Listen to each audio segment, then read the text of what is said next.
ГСП онлайн. Городские новости сейчас. Вторник, 10:00. Актовый зал администрации.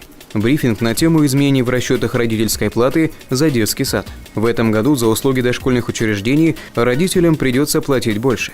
Причиной тому стало повышение цен на продукты. 95% от общей платы детскому саду идет на питание. До роста цен за день содержания ребенка в дошкольном учреждении платили 103 рубля. Теперь плата составит 137 рублей. Отношению к среднему размеру, все нормы у нас они выдержаны. Единственное, что произошло удорожание продуктов питания на 28%.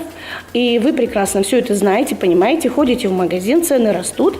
И на сегодняшний день у нас средний размер платы составляет 137 рублей.